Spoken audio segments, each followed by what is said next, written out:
کشی بھی کرتی ہے۔ جو بانج بھیڑ ہوتی ہے، آپ کو پتہ ہے کہ چرواہے ان کے ساتھ کیا سلوک کرتے ہیں، وہ قصابوں کی دکانوں پہ جاتے ہیں یا انہیں ذبح کر دیا جاتا ہے۔ جو اچھی بھیڑ ہے، بھیڑ جو ہے اسے جب ذبح کرنے کے لیے بھی لے جایا جاتا ہے تو وہ ٹانگیں نہیں مارتی اور جانتی بھی ہے، ایک بارہ جانتا ہے کہ مجھے ذبح کرنے کے لیے لے کے جا رہے ہیں، تو وہ ادھر ادھر ٹانگیں نہیں مارتا، جیسے آپ دیکھتے ہیں بکریاں یا بکرے مارتے ہیں۔ یہ معصوم جانور ہوتا ہے، اسے ایک ایماندار کے ساتھ تشبیہ دی گئی ہے۔ اور یسوع مسیح نے کہا، میں اپنی بھیڑوں کو جانتا ہوں اور میری بھیڑیں مجھے، میں اپنی بھیڑوں کو نام بنام جانتا ہوں اور میری بھیڑیں میری آواز سنتی ہیں۔ جب اس کی بھیڑیں اس کی آواز سنتی ہیں تو وہ بھی اپنی بھیڑوں کی آواز سنتا ہے۔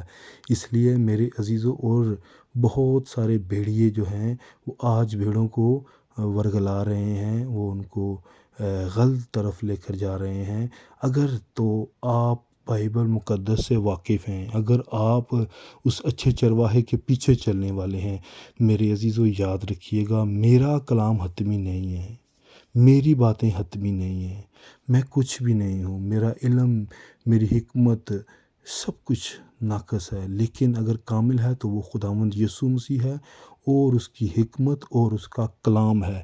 ہمیشہ اس اچھے چرواہے کے پیچھے چلیں۔ اگر تو میں آپ کو کوئی بات اس اچھے چرواہے کی دیتا ہوں دلیل اور ثبوت کے ساتھ، آپ کے سامنے بائبل مقدس میں سے آیات رکھ کے آپ کو بیان کرتا ہوں، آپ کو سمجھاتا سکھاتا ہوں، تو پھر آپ اس کا موازنہ کر کے اس پر آمین کہیں۔ نہیں تو میرے عزیزوں، کسی انسان کے اوپر اپنی نگاہیں مت لگائیں۔ آج ہم نے بہت سارے انسانوں پر اپنی نگاہوں کو فٹ کیا ہوا ہے، تنظیموں پر اپنی نگاہوں کو فٹ کیا ہوا ہے، انہیں ہی اپنی نجات کا وسیلہ سمجھا ہوا ہے۔ ایسا نہیں ہے میرے عزیزوں، خدا استعمال کرتا ہے۔ خدا نے جانوروں کو استعمال کیا، خدا نے پرندوں کو استعمال کیا، خداوند نے ابھی جانوروں کو استعمال کیا۔ میری طبیعت ٹھیک نہیں تھی، لیکن میں امید کرتا ہوں کہ خداوند آپ کو بلیس کرے گا۔ میرے عزیزو، خداوند جسے چاہے استعمال کرے اپنی خدمت کے لیے۔ لیکن ہمیں دیکھنا ہے خداوند کو اور اس کے کلام کو۔ ہم سب وسیلے ہیں، اگر میں بھی ہوں تو میرے عزیزو، میں جب بات کروں تو وہ کلام سے آپ کو سکھانے کی کروں، اور میں اپنے ساتھ نہیں جوڑتا، اور ہمیں کسی کو اپنے ساتھ نہیں جوڑنا چاہیے۔ ہمیں ہمیشہ خدا کے کلام کے ساتھ خدا کے لوگوں کو جوڑنا چاہیے، اور جو اچھے خدا کے خادم ہیں وہ اپنے ساتھ نہیں پیوست کرتے لوگوں کو، وہ کلام کے ساتھ جوڑتے ہیں کہ آپ جہاں کہیں بھی رہیں کلام کے اندر زندگی گزاریں اور کلام ہی میں رہ کر سب کچھ کریں۔ میرے عزیزو، اس لیے ہم دیکھتے ہیں اگر ہم اچھی بھیڑ ہیں تو ہماری آواز ہمارا چرواہا سنے گا، اور آپ کسی بھی مصیبت میں چلے جائیں، اپنے چرواہے کو ایک دفعہ پکار کے تو دیکھیں، وہ آپ کو اس دلدل سے نکالے گا۔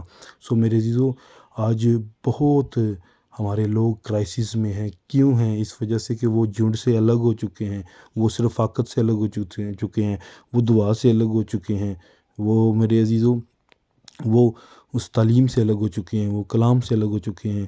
واپس ہمیں بحال ہونے کی ضرورت ہے، ہمیں واپس خدا کے کلام میں آنے کی ضرورت ہے، واپس اس رفاقت میں جائیں، کلام میں اپنا آپ صرف کریں، خرچ کریں، اور زیادہ سے زیادہ کلام کو پڑھیں، سنیں، سمجھیں، اور اچھے لوگوں سے صحبت رکھیں، کیونکہ کلام میں لکھا ہے کہ بری صحبتیں جو ہیں وہ اچھی عادتوں کو بھی بگاڑ دیتی ہیں۔ اس لیے میرے عزیزو، آپ سب سے یہ درخواست کروں گا کہ اپنی زندگیاں خداوند کے ہینڈ اوور کریں اور خداوند کے ساتھ اپنے ناطے کو جوڑیں، اور جب آپ کسی مشکل پریشانی میں ہوں گے تو اپنے خداوند کو یاد کیجیے گا، وہ آپ کے درمیان آئے گا اور آپ کو بلیس کرے گا، نہ کہ آپ کسی انسان پر تکیہ کریں کہ وہ دعا کرے گا تب ہی میرا کام ہوگا، پاسٹر صاحب کریں گے، فلاں کریں گے، فلاں کریں گے۔ نہیں میرے عزیزو، اس نے کسی ایک کے ساتھ وعدہ نہیں کیا، اس نے سب کے ساتھ وعدہ کیا ہے۔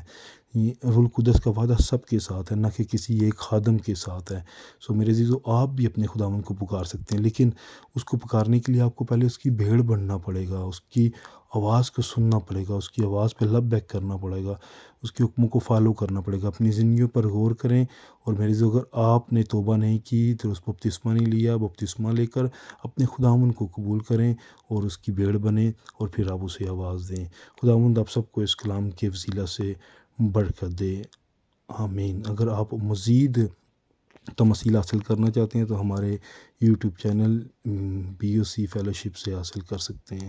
خداوند آپ سب کو ساتھ ہو اور ہمیں اپنی دعاؤں میں یاد رکھیں کہ ہم اس سلسلے کو کنٹینیو کر سکیں. God bless you all.